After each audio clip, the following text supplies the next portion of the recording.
ایک انسان جب شعور کی آنکھ کھولتا ہے، جب وہ انٹلیکچولی میچور ہو جاتا ہے، ذہنی طور پر بالغ ہو جاتا ہے، تو کچھ سوالات ہیں کہ جن پر اسے غور کرنا چاہیے۔ یہ دوسری بات ہے کہ اکثر لوگ غور نہیں کرتے۔ اس کی وجہ کیا ہے کہ اکثر لوگ تقلیدی ذہن کے ہوتے ہیں، جو معاشرے کے اندر باتیں مانی جا رہی ہیں وہ بھی مان لیتے ہیں، جو والدین مانتے ہیں وہ مان لیتے ہیں، جو ان کے بڑے انہیں تلقین کرتے ہیں تسلیم کر لیتے ہیں، کوسچن نہیں کرتے، اسکروٹنائز نہیں کرتے، تنقید نہیں کرتے، لہذا وہ سوچتے ہی نہیں۔ مسلمان کے گھر میں پیدا ہو گیا، مسلمان ہے، اللہ کو مانے گا، رسول کو مانے گا، قرآن کو مانے گا، آخرت کو مانے گا، وحی کو، جبرائیل کو مان لے گا۔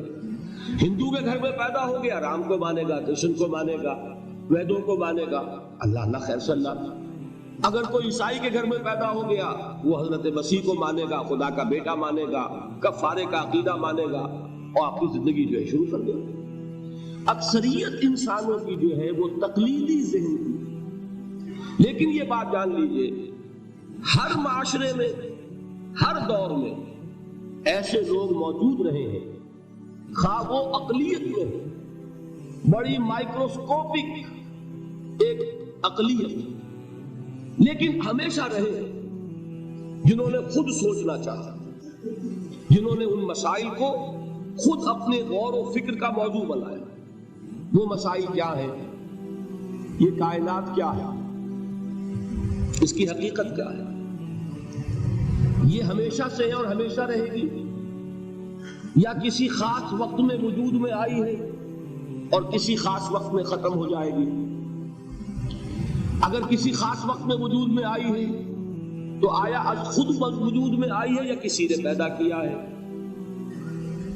آیا خود بخود چل رہی ہے یا کوئی اس کا حاکم ہے؟ پہلا سوال تو یہ ہے، سب سے اہم۔ دوسرا سوال یہ کہ میں کون ہوں، کہاں سے آیا ہوں؟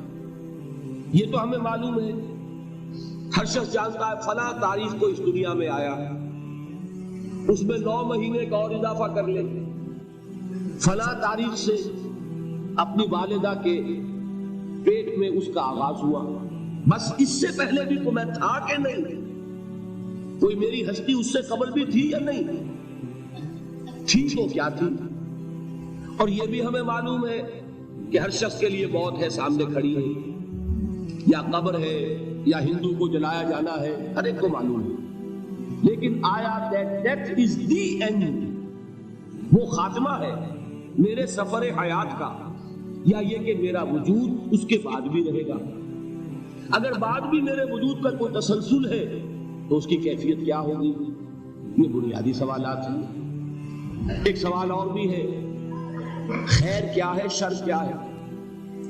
آیا خیر اور شر کی اقدار مستقل ہیں یا بدلتی رہتی ہیں؟ ان کے لیے کون سی چیز ہے جو فیصلہ کن ہوگی، جو طے کرے کہ یہ خیر ہے یہ شر ہے؟ یہ بنیادی مسئلہ ہے۔ بنیادی مسئلہ ایک اور بھی ہے کہ انسانی علم کی حقیقت کیا ہے۔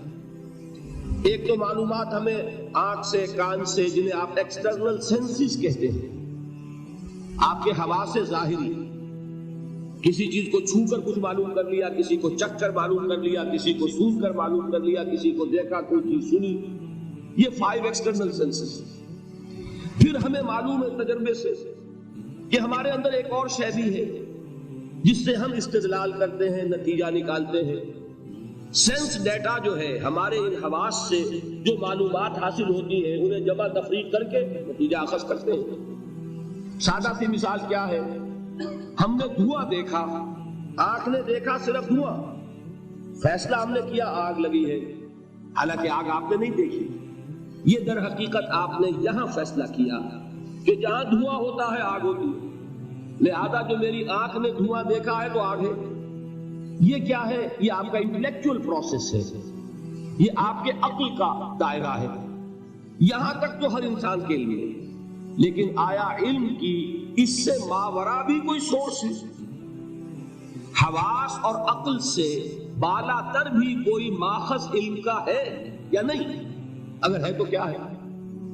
اس سے آگے چلیے، ایک مسئلہ یہ ہے کہ مجھے یہ تو معلوم ہے کہ میرا پیٹ کھانے کو مانگتا ہے، بھوک لگتی ہے تو ہنگر پینس ہوتے ہیں، لہذا میں کھاتا ہوں، کھانے کے لیے بھاگ دوڑ کرتا ہوں، معاش کی جد و جہد کرتا ہوں، کوئی کسی چلا رہا ہے، کوئی اینٹیں ڈھو رہا ہے، کوئی ہل چلا رہا ہے، کوئی قلم چلا رہا ہے۔ اسی طرح یہ معلوم ہے میرے اندر سیکشول ارج ہے جس کی بنا پر میں نے شادی کی ہے، گھر گرہستی کا بوجھ اٹھایا ہے، لیکن یہ کہ کیا یہی ہے صرف انسٹنکٹس؟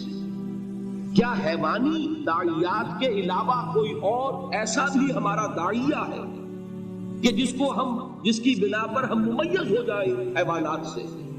بھوک تو حیوان کو بھی لگتی ہے، سیکسول ارج اس میں بھی ہے، کوئی رین بسیرا اسے بھی چاہیے، لومڑی کو بھٹ چاہیے، پرندے کو گھونسلہ چاہیے۔ اگر تو یہی تک ہے ہمارے محرکات عمل تو ہمارے اور حیوان کے درمیان کوئی فرق نہیں ہے، لیکن اگر اس کے علاوہ بھی کوئی محرک عمل ہمارا ہے جو ہمیں حیوان سے ممیز کرتا ہو تو وہ کیا ہے؟ اب یہ بیسک کوسچنز ہیں، اور میں آپ کو یہ بتاؤں جن حضرات نے فلسفے کا مطالعہ کیا ہے وہ تو میری بات کو سمجھ بھی رہے ہیں اور جان رہے ہیں کہ میں نے جو گروپ کیا ہے کوسچنز کو، یہ فلسفے کی مختلف شاخیں ہیں۔ ایک زمانے میں فلسفہ ایک علم تھا، آج فلسفے کی برانچز ہو چکی ہیں۔ ایک میٹا فزکس ہے، میٹا فزکس طے کرتی ہے کائنات کی حقیقت کو۔ ایک ایتھکس ہے جو خیر اور شر اور اخلاقیات سے بحث کرتی ہے۔ ایک ایپسٹمولوجی ہے، علم کی حقیقت کے بارے میں بحث کرتی ہے۔ ایک سائیکالوجی ہے، نفس انسانی، اس کے داعیات، محرکات عمل کیا ہیں، وہ اس سے بحث کرتی ہے۔ یہ تمام برانچز ہیں فلسفی کی۔ یہ سارے کوسچن جو ہیں اب ان کو جان لیجئے، دنیا میں ہمیشہ جو بات میں نے پہلے کہی تھی، ایسے لوگ موجود رہے ہیں کہ انہوں نے جس معاشرے میں آنکھ کھولی، انہوں نے ان سوالوں کے جو جوابات اس معاشرے میں تسلیم کیے جاتے تھے انہیں تقلیدی ذہن کے ساتھ تسلیم نہیں کیا، بلکہ غور و فکر، سوچ بچار۔ They wanted to know the truth for themselves۔ ہمیں خود معلوم ہونا چاہیے حقیقت کیا ہے۔ میں کیسے معلوم؟ یہ کہہ رہا ہے کائنات خود بخود بن گئی، فلاں کہہ رہا ہے نہیں کائنات کا پیدا کرنے والا ایک خدا ہے، تیسرا کہتا ہے 100 خدا ہے، چوتھا کہتا ہے کوئی خدا نہیں ہے۔ تو میں کیسے معلوم، کس کی بات معلوم؟ مجھے خود جو ہے اپنی عقل سے، اپنے سوچ سے، اپنے غور و فکر سے ان کے جوابات تلاش کر سکتے ہیں۔ یہ جو لوگ ہیں انہیں آپ کہتے ہیں فلاسفہ، فلسفی، حکماء، ڈیوائس پیپل۔ کنفیوشس کون تھا؟ انہی سوالات کے بارے میں غور کرنے والا۔ تاؤ کون تھا؟ فلسفی۔ گوتم بدھ کی مثال میں کل دے چکا ہوں کہ آپ کو معلوم ہے کہ اس کے اندر سرچ فار ٹروتھ، حقیقت کی تلاش کا داعیہ کتنا شدید ہوا۔ 30 برس کی عمر، پرائم آف دی یوتھ، ایک انسان کی جوانی کا یوں سمجھیے کہ وہ زور کا اور شدت کا دور تھا۔ اور کپل وستو کا شہزادہ، وہ کوئی ایسا تو نہیں تھا، کوئی بھکاری نہیں تھا، کوئی وہ مانگ کر روٹیاں کھانے والا نہیں تھا۔ ایک بڑی حکومت تھی کپل وستو والی، اس کا وہ شہزادہ، وہ عین اپنی جوانی کے عروج کے وقت، at the prime of his youth, وہ محل چھوڑتا ہے، جوان بیوی کو چھوڑتا ہے، شیر خوار بچے کو چھوڑتا ہے اور جاتا ہے اور در در کی خاک چھانتا ہے۔ کوئی رشی، کوئی منی، کوئی گیانی، کوئی جاننے والا، کوئی انلائٹنڈ پرسن، کوئی کہ جسے حقیقت کا سراغ مل گیا ہو، کوئی مجھے بتائے کہ حقیقت کیا ہے۔